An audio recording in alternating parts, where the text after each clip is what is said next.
Sunday की सब खुशियाँ मुबारक हो और बड़े मेहरबानी से लाइट ऑन कर दें।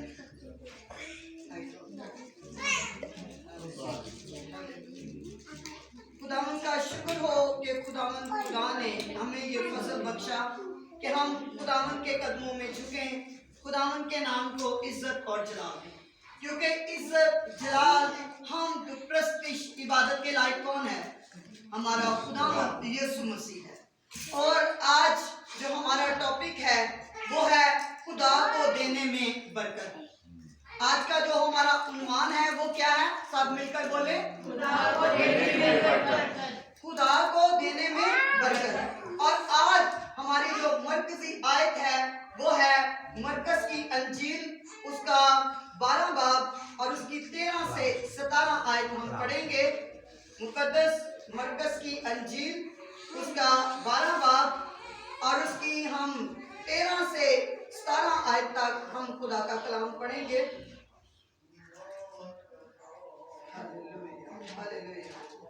फिर उन्होंने बाज फरीसियों और हेरोदिसियों को उसके पास भेजा ताकि बातों में उसको फंसाएं, और उन्होंने आकर उससे कहा, ऐ उस्ताद, हम जानते हैं कि तू सच्चा है और किसी की परवाह नहीं करता, क्योंकि तू किसी आदमी का तरफदार नहीं बल्कि सच्चाई से खुदा की राह की तालीम देता है। बस कैसर को जजिया देना रवा है या नहीं, हम दें या ना दें? उसने उनकी रियाकारी मालूम करके उनसे कहा, तुम मुझे क्यों आजमाते हो? मेरे पास एक दिनार लाओ कि मैं देखूं। वो ले आए। उसने उनसे कहा, ये सूरत और नाम किसका है? उन्होंने उससे कहा, कैसर का। यीशु ने उनसे कहा, जो कैसर का है कैसर को, और जो खुदा का है खुदा को अदा करो। वो उस पर बड़ा तवज्जुह करने लगे। खुदा के कलाम पर खुदा की बरकत हो, खुदा का शुक्र हो। हम देखते हैं कि अंजील मुकद्दस में कि जो फकीह फरीसी थे, शरा के आलिम थे, वो यीशु मसीह के खिलाफ थे। वो यीशु मसीह को अब निजात दहिंदा कबूल नहीं करते थे। वो कहते थे कि ये काम गिनाने से ताल्लुक रखता है, एक बड़ाई के गिनाने से इसका ताल्लुक है। दूसरे नंबर पर वो कहते थे ये कुमारी से पैदा हुआ है, और तीसरे नंबर पर वो कहते थे कि ये खुदा का बेटा कहलाता है अपने आप। और ये बातें थी जिनकी वजह से जो फकीह फरीसी थे, शरा के आलिम थे, वो खुदावंद यीशु मसीह को पसंद नहीं करते थे, और वो हर दफा यही सोच में रहते। उनका ये प्लान होता, हम किस तरह यीशु मसीह को अपनी बातों में फंसाएं और इसको हम कत्ल करवाएं, इसको हम मसलूब करवाएं, इसके जो जिंदगी है ये खत्म हो जाए। मगर हमारा खुदा अज़ल से अब तक जिंदा खुदा है। दुनिया के माबूद महज बुत है, मगर हमारा खुदा जिंदा खुदा है, और आज भी हमारा खुदा मौजूद है। और इसी तरह हम बाइबल में देखते हैं कि फकीह फरीसियों ने क्या किया? हेरोदिसियों को और फरीसियों को यीशु के पास भेजा और कहा कि इनको बातों में फंसाएं, किस तरह इनको यीशु मसीह पर इल्जाम लगाएं। और उन्होंने उससे कहा कि ऐ उस्ताद, हम जानते हैं कि तू सच्चा है। मक्खन लगा रहे हैं यीशु मसीह को और कहते हैं तू सच्चा है, किसी की परवाह नहीं करता, क्योंकि तू किसी आदमी का तरफदार नहीं बल्कि तू किसकी तालीम देता है? सच्चाई की तालीम देता है, तू हक की तालीम देता है। और हमें ये बता कि कैसर को देना रवा है या नहीं, हम कैसर को दें या ना दें।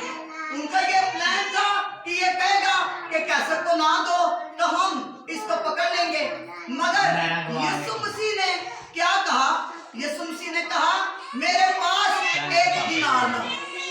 जैसे पाकिस्तान में पैसे हैं, नोट है, उन पर किसकी तस्वीर है?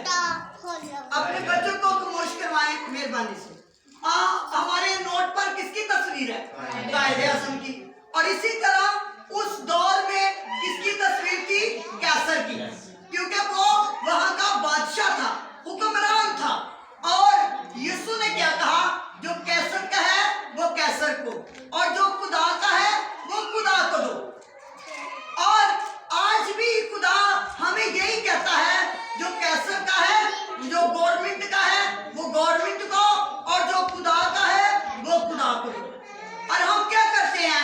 हम सब कुछ कैसर को दे देते हैं। हम कहते हैं, जब हमारे घर में पैसे आते हैं, हम कहते हैं फटाफट करो राशन पालो, फटाफट करो बिल अदा कर दो, बच्चों की फीस दे दो, ये कर दो, वो कर दो, और यीशु को हम भूल जाते हैं। और कलाम हमें क्या बता रहा है कि जो खुदा का है वो खुदा को दो। जब हम खुदा को भूल जाते हैं, खुदा की कुदरत को जो हमें मुहैया करता है, वो उसको हम एक साइड पे कर देते हैं और हम अपनी जरूरतों को अव्वल दर्जा देते हैं, तो हम पीछे पीछे पीछे रह जाते हैं। और जब हमारे घर में पैसा है तो हम जल्दी से कहें कि सबसे पहले खुदा का हिस्सा निकालो, खुदा को दो, तो आप यकीन नहीं करेंगे, इमेजिन नहीं करेंगे कि खुदा आपके लिए कितने बड़ी बड़ी प्लानिंग रखता है, खुदा कितनी ज्यादा आपको बरकत देना चाहता है। और इसी तरह हम देखेंगे पहली सलातीन की किताब और उसका 17वां बाब, पुराने अहदनामे में, कि एक बेवा औरत है और उसका कोई कमाने वाला नहीं है। पहली सलातीन और उसका 17वां बाब, और उसकी हम देखेंगे 17वां बाब की हम देखेंगे 9 आयत से खुदा का कलाम पढ़ेंगे। और उसमें लिखा है कि उठ और सैदा के सारपत को जा और वहीं रह, देख मैंने एक बेवा को वहां हुक्म दिया है कि तेरी परवरिश करे। सो वो उठकर सारपत को गया, और जब वो शहर के फाटक पर पहुंचा तो देखा एक बेवा वहां लकड़ियां चुन रही है। सो उसने उसे पुकार कर कहा, जरा मुझे थोड़ा सा पानी किसी बर्तन में ला दे कि मैं पीऊं। जब वो लेने चली तो उसने पुकार कर कहा, जरा अपने हाथ में एक टुकड़ा रोटी मेरे वास्ते लेती आना। उसने कहा, खुदावन तेरी हयात की कसम, मेरे यहाँ रोटी नहीं, सिर्फ मुट्ठी भर आटा और मटके में थोड़ा सा तेल एक कुप्पी में है। और देख मैं 2 लकड़ियां चुन रही हूं ताकि घर जाकर अपने और अपने बेटे के लिए उसे पकाऊं और हम खाएं फिर मर जाएं। एलिया ने उससे कहा, मत डर, जा जैसा कहती है कर, पर पहले मेरे लिए एक टिकिया उसमें से बनाकर मेरे पास ला, उसके बाद अपने और अपने बेटे के लिए बना लेना।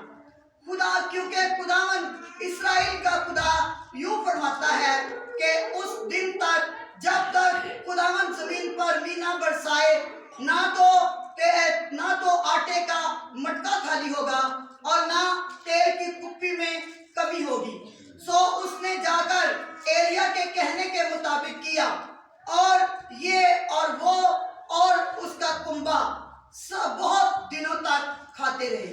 खुदा के कलाम पर खुदा की बरकत हो, खुदा का शुक्र हो। यहाँ हम देखते हैं कि एक बेवा औरत है, और जब एलिया नबी के दौर में जब कहत पड़ गया और खुदा क्योंकि लोग बुतप्रस्त हो गए थे, खुदा से दूर हो गए थे, खुदा की तालीमात को उन्होंने छोड़ दिया, तर्क कर दिया था, और खुदा उनसे नाराज हुआ।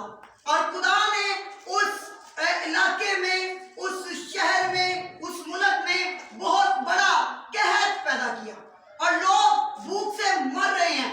पर खुदा एलिया की कफालत करता है, एलिया की अपने बंदे की फिक्र करता है, और खुदा ने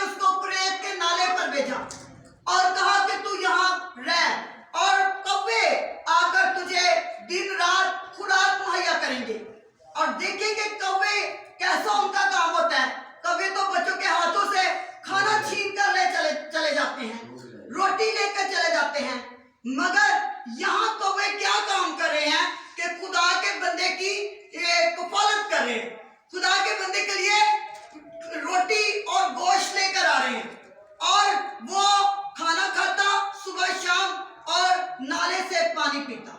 और जब नाला सूख गया तो एलिया ने कहा, खुदा अब मैं क्या करूं?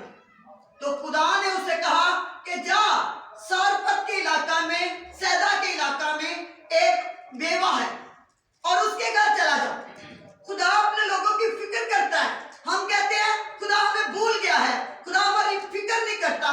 कलाम में लिखा है, हो सकता है माँ अपने शीरखार बेटे को भूल जाए। शीरखार का मतलब जो बच्चा दूध पीता है उसको भूल जाए, मगर मैं तुम्हें हरगिज नहीं भूलूंगा, क्योंकि मैंने तुम्हारी सूरत अपने हाथों की हथेलियों में खोद रखी है और मैं तुमसे इतनी मोहब्बत, इतना प्यार करता हूं। और क्या हुआ कि जब एलिया वहां गया तो वो औरत लकड़ियां चुन रही है और एलिया उसे क्या कहता है, जा मेरे लिए थोड़ा सा पानी लेकर। और जब औरत जाने लगती है तो एलिया उसे कहता है, मेरे लिए एक रोटी का टुकड़ा भी लेती आना।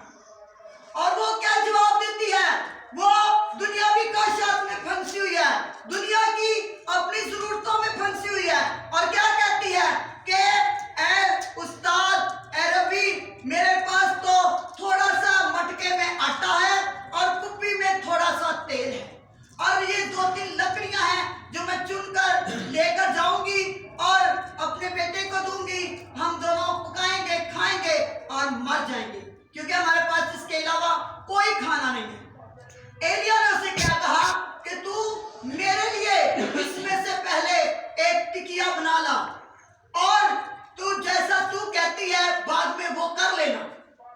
हम क्या करते हैं, हम अपनी फिक्र करते हैं, हम अपनी सोचों में गिरफ्तार रहते हैं, खाने की फिक्र करते हैं, पहनने की फिक्र करते हैं, हम बच्चों की फिक्र करते हैं, फीसिस की फिक्र है, बिल्स की फिक्र है। अगर बिजली का बिल ना दिया तो मीटर कट जाएगा, हम अंधेरे में बैठ जाएंगे। अगर हम गैस का बिल नहीं देंगे, गैस कट जाएगी, हम क्या खाएंगे, क्या पिएंगे।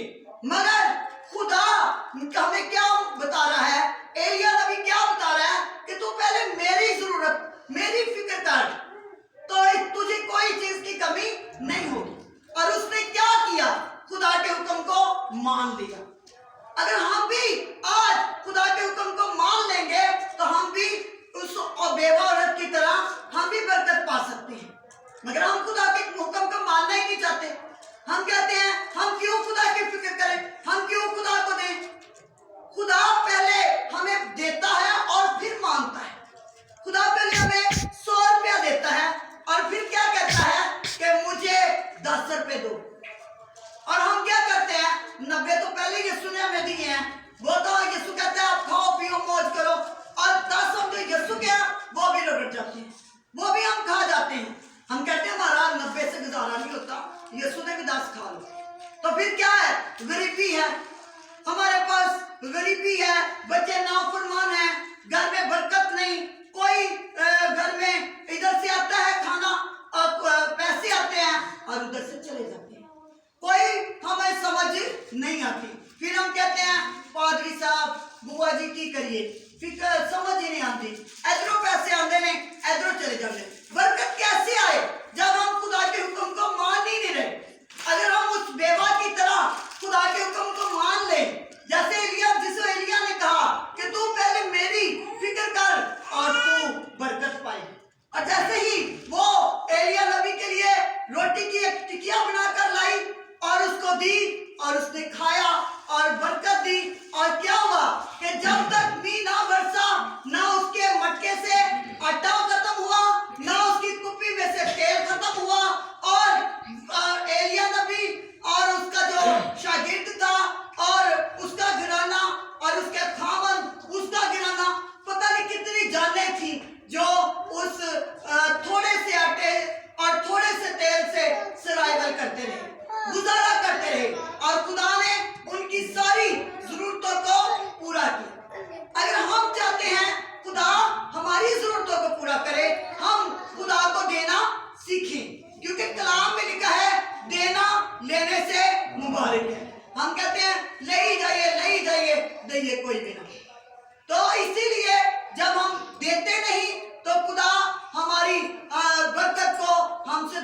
देता है। हमारी बरकत खत्म हो जाती है।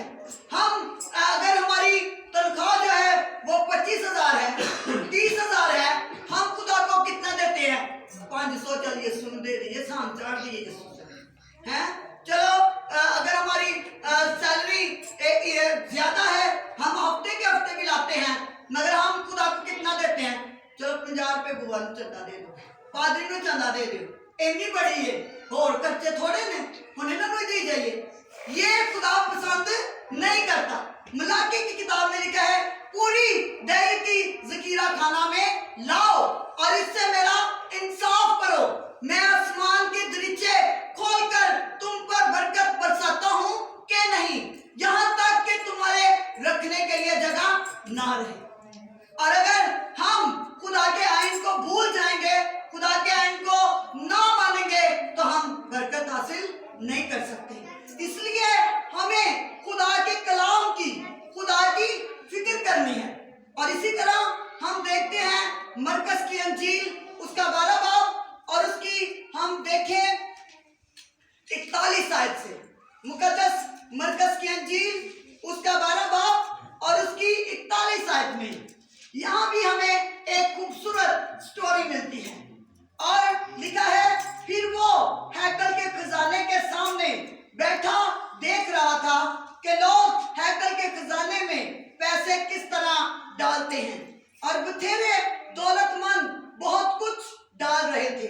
इतने में एक कंगाल बेवा ने आकर 2 दमड़ियां यानी एक ढेला डाला।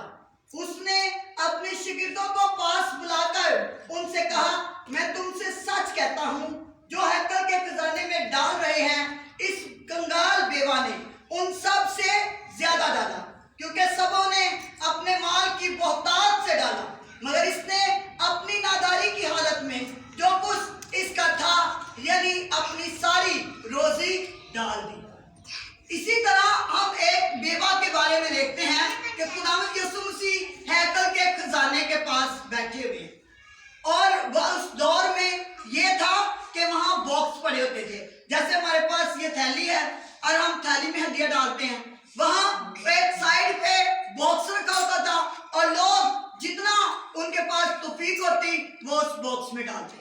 और इसी तरह बहुत से लोग थे जो कोई सोना चांदी और रुपए पैसे डाल रहे थे, क्योंकि वो बहुत अमीर थे, जिसके पास इतना ज्यादा सोना था वो इतना सा यीशु को दे देता, इतनी ज्यादा चांदी थी इतनी सी वो खजाने में डालते, बाकी अपने लिए रख लेते।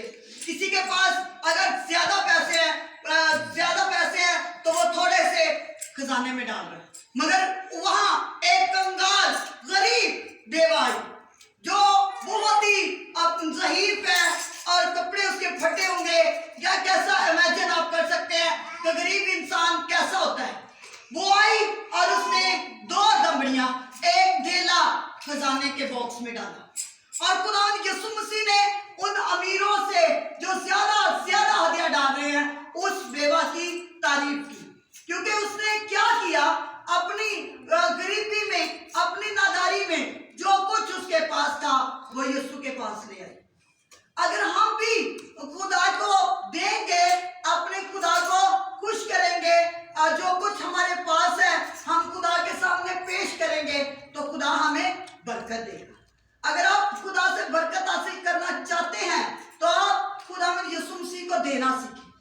खुदावंद यीशु मसीह ने कहा कि मुबारक वो शख्स है जो खुदा को देता है, और जो क्योंकि खुदा खुशी से देने वालों को अजीज रखता है, उनसे मोहब्बत, उनसे प्यार करता है। और जो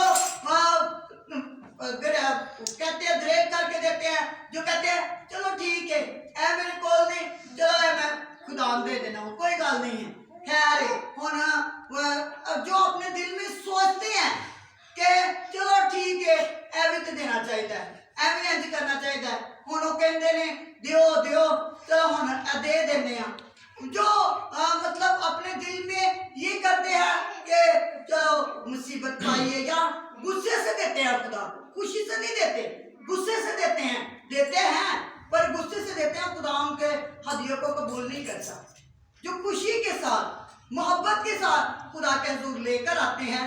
जैसे काइन और हाबिल थे कि वो खुदा के हुजूर में, खुदा के मज़बा पर हदिया लेकर आए। और काइन कैसा हदिया लेकर आया? गले सड़े फल लेकर आया, गली सड़ी सब्जियां लेकर आया, क्योंकि वो किसान था। और हाबिल जो था वो चरवाहा था, वो भेड़ बकरियां चराता था। और खूबसूरत खूबसूरत बर्रा खुदा के हुजूर लेकर आया। और खुदा ने किसकी कुर्बानी को कबूल किया? काइन की, जो गली सड़ी सब्जियां लेकर आया। हाबिल की कुर्बानी को कबूल किया। और जब खुदा ने उसकी कुर्बानी को कबूल कर लिया, फिर वो जालिस होने लगा, हसद में आ गया कि मेरी कुर्बानी तो कबूल नहीं की और खुदा ने इसकी कुर्बानी को कबूल कर लिया। क्योंकि वो खुशी के साथ खुदा के हुजूर लेकर आया था, खुशी के साथ उसने खुदा को दिया था। और फिर उसने क्या किया? अपने भाई को, उसने हाबिल को कत्ल कर दिया और खुदा उससे सख्त नाराज हुआ। इसलिए ये बेवा जो है खुदा को दे रही है और खुदा ने इसकी तारीफ की है। और अगर हम देखें मत्ती की अंजील में और उसका 6 बाब और उसकी 25 आयत में देखें, अगर हम मत्ती की अंजील उसका 6 बाब देखें तो वहां हमें खूबसूरत खुदा का कलाम मिलता है। 6 बाब और उसकी हम देखते हैं 25 आयत से खुदा का कलाम पढ़ें। इसलिए मैं तुमसे कहता हूं, अपनी जान की फिक्र ना करना कि हम क्या खाएंगे, क्या पहनेंगे, और ना अपने बदन की क्या क्या पहनेंगे। और जान खुराक से बढ़कर और बदन पोशाक से बढ़कर नहीं। हवा के परिंदों को देखो, न बोते हैं, न काटते हैं, न कोठरियों में जमा करते हैं, तो भी हमारा आसमानी बाप उनको खिलाता है। क्या तुम इनसे ज्यादा कदर नहीं रखते? तुम में ऐसा कौन है जो फिक्र करके अपनी उम्र एक घड़ी बढ़ा सके? या पोशाक के लिए क्यों कर फिक्र करते हो? जंगली सोसन के दरख्तों को देखो कि वो किस तरह बढ़ते हैं, वो ना मेहनत करते हैं ना काटते हैं, तो मैं तुमसे कहता हूँ सुलेमान भी बावजूद अपनी सारी शान और शौकत के उनमें से किसी के माने मुलव्वस ना हुआ। बस जब खुदा मैदान की घास को जो आज है और कल तंदूर में झोंक दी जाएगी ऐसी पोशाक पहनाता है, तो ऐ कम इत्कादो, तुमको क्यों ना पहनाएगा? इसलिए फिक्रमंद होकर ये ना कहो कि हम क्या खाएंगे, क्या पिएंगे, क्या पहनेंगे, क्योंकि इन सब चीजों की तलाश में गैर कौमें रहती हैं। जो जिनका खुदा जिंदा खुदा नहीं है, उनको ये फिक्र होती है हम क्या पहनेंगे, क्या खाएंगे। और लिखा है, और तुम्हारा आसमानी बाप जानता है तुम किन चीजों के मोहताज हो, बल्कि तुम पहले उसकी बादशाही की, उसकी रास्तबाजी की तलाश करो, तो ये सब चीजें तुमको मिल जाएंगी। हम खुदा की बादशाही की रास्तबाजी की तलाश तो नहीं करते, हम दुनियावी चीजों की तलाश करते हैं। हम रोटी कपड़े की फिक्र करते हैं और हम खुदा की बरकतों से खाली रह जाते हैं। अगर हम खुदा से बरकत हासिल करना चाहते हैं तो खुदा को देना सीखें। खुदा से कहें कि खुदावंद ऐ बाप, आज जो कुछ मेरा है वो तेरा है। और जब आप खुदा से कहेंगे तो खुदा आपको बरकत देगा, खुदा आपके साथ हम कलाम होगा। जैसे कि एक शख्स यीशु मसीह के पास आया और उससे कहने लगा, मैं खुदा की बादशाही में जाना चाहता हूँ, मुझे बता कि मैं कैसे जाऊं। तो यीशु मसीह ने कहा कि तू अपने बाप की, अपनी माँ की इज्जत कर, तू खुदा से मोहब्बत कर। उसने कहा ये सब कुछ तो मैं करता हूँ। तो खुदा ने कहा कि अपना सारा माल बेचकर गरीबों को दे। और वो चुप हो गया और उसका मुंह बंद हो गया, क्योंकि वो अपनी दौलत से प्यार करता था। और खुदा यीशु मसीह ने क्या कहा कि ऊंट का सुई के नाके में से गुजर जाना मुमकिन है, मगर दौलतमंद का खुदा की बादशाही में दाखिल होना नामुमकिन है। जब हम खुदा की फिक्र नहीं करते, खुदा के कामों की फिक्र नहीं करते और अपनी दौलत को हम दूसरे कामों में लगा देते हैं, दुनियावी कामों में लगा देते हैं, तो हम कभी भी खुदा की बादशाही में दाखिल नहीं हो सकते। खुदावन आज के कलाम के वसीला से हमें बरकत दे।